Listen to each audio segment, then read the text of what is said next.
despised the Freedmen's Bureau and the Loyal Leagues, and, in the post-war years, increasingly took up arms against them. As Du Bois put it, guerrilla raiding, the ever-present flickering afterflame of war, was spending its forces against the Negroes, and all the Southern land was awakening as from some wild dream to poverty and social revolution. As time passed, the United States untidily found its way to a different idea of Reconstruction, one that put electoral politics at the center. Southern states that were willing to commit themselves to full civil and voting rights for the freed slaves were readmitted to the Union. The essence of the bargain was that Southern whites could vote if they would permit Southern blacks to vote too. The 14th and 15th Amendments, adopted in 1868 and 1870, enshrined these rights in the Constitution. Direct military rule ended. As Du Bois put it, "So the Freedmen's Bureau died, and its child was the 15th Amendment." Du Bois limited his essay on Reconstruction to the period ending in 1872, and, after noting its shift to the political realm, ended by ominously repeating his first line. "The problem of the 20th century is the problem of the color line." That is the point where this book picks up the story. The answer to the all-important question of what kinds of lives black people might live in the South now depended on the freed slaves' organizing abilities and on the reliability of their voting rights. From these, governmental power, and then schools and jobs and justice, would flow. In the Southern states with the largest black populations, the tradition of white vigilantism, which had persevered among Confederate veterans despite, or perhaps because of, their defeat at Appomattox, began to evolve into an organized, if unofficial, military effort to take away by terrorist violence the black political rights that were now part of the Constitution. All across the South, raiders staged armed clashes with local forces of black political empowerment and federal authority.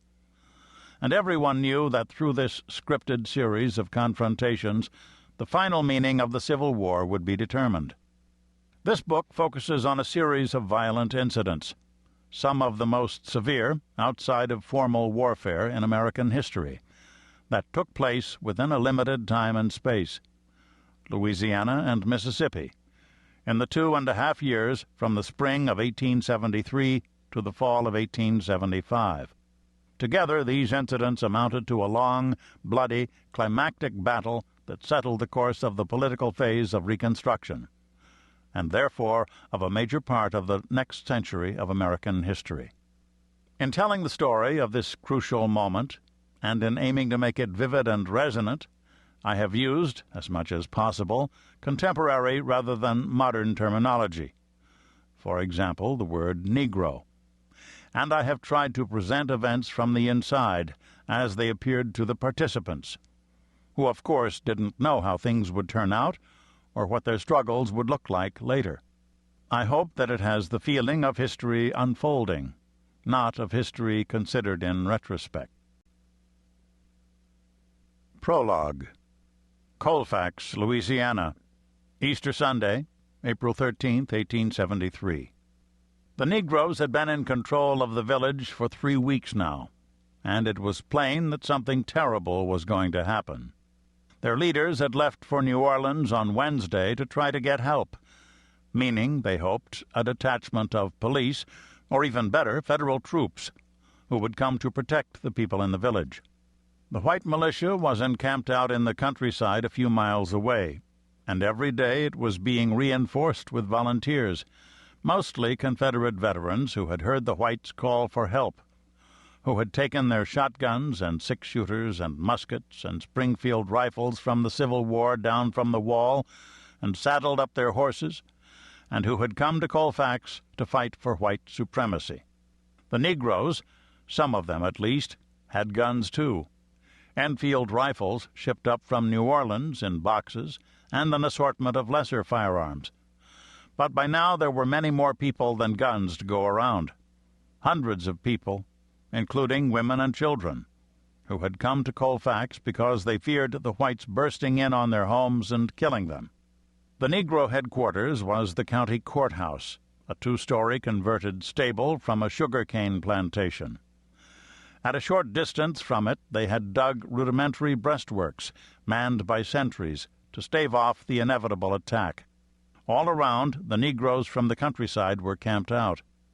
Deeply lodged in the consciousness of the South was the ever-present possibility of a race war, in which, in each side's version, it would be mercilessly slaughtered by the other. If the anticipated deaths themselves were not horrible enough, unspeakable atrocities would make them more so. Now the inevitable was about to happen, and the cause was something that registered, in that time and place, as being literally a matter of life and death. Politics. The Civil War was not yet 10 years in the past. The Deep South was still in a raw condition not far removed from war. The two political parties and the two races were still violently opposed to each other. The great national questions the war had raised had by no means been settled.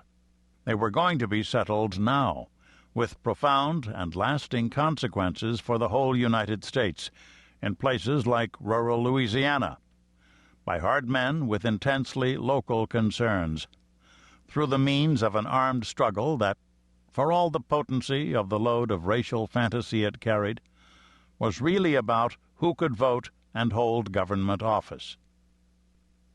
Colfax, Louisiana, was not really a town. It was more a settlement, containing just 5 or 6 structures, and new even to that status. It was not insignificant, though. It sat in the exact center of the state on the banks of the Red River, a sugarcane or cotton planter's dream waterway because it was navigable in the countryside of central Louisiana, where roads were poor and railroads non-existent, and because its floods had deposited a thick, rich layer of alluvial soil along its banks. The land around Colfax was lushly green and flat, and there was money in it. Local legend had it that Simon Legree, the plantation overseer in Uncle Tom's Cabin, who, in the public mind, symbolized the cruelty of American slavery, was based on a man named Robert McAlpin, who ran a plantation near Colfax called Hidden Hill, which Harriet Beecher Stowe had visited while preparing her book. The area around Colfax was lightly settled, with nearly impenetrable swamps and uncleared woods and labyrinthine bayous. Within easy memory, it had been wild country where desperate, lawless people could live free from social control. And even now it was common to hear about sightings of wild animals and to see families of settlers in covered wagons passing by on their way to Texas. Politically, Colfax was part of an experiment, a new Louisiana that would resemble the abolitionists' pre-war dream of how the South should be after its defeat in the Civil War. In 1868, a racially integrated, black and tan, Republican state legislature had created a new parish along the north bank of the Red River, drawing its boundaries so as to ensure that its local government would be Republican thanks to a Negro population majority. The parish was named Grant after the Republican President of the United States, Ulysses S. Grant, and its seat was named Colfax after the Republican Vice President, Schuyler Colfax. To most local whites, these were unpleasantly resonant names. Only a decade earlier, federal troops under General Grant's ultimate command — he was not far away, in Mississippi — had, as one white man from Colfax later remembered it, ravaged the Red River country using techniques taught them by the same experts in extermination that Grant's leading subordinate, General William Tecumseh Sherman, later used in his notoriously destructive march through Georgia. If it were in my power, I would as soon as possible change the name of Grant Parish to Lee and the site of her dispensatory of justice to Davis, another white resident asserted, referring to the Confederacy's commanding general and its president. On Easter Sunday, 1873, Louisiana was in a state of low-grade warfare. In 1872, while President Grant was being re-elected in a landslide, Louisiana had had a close and corrupt election. Both sides claimed victory, and now the state had 2 governors and 2 state legislatures, one Democratic and one Republican.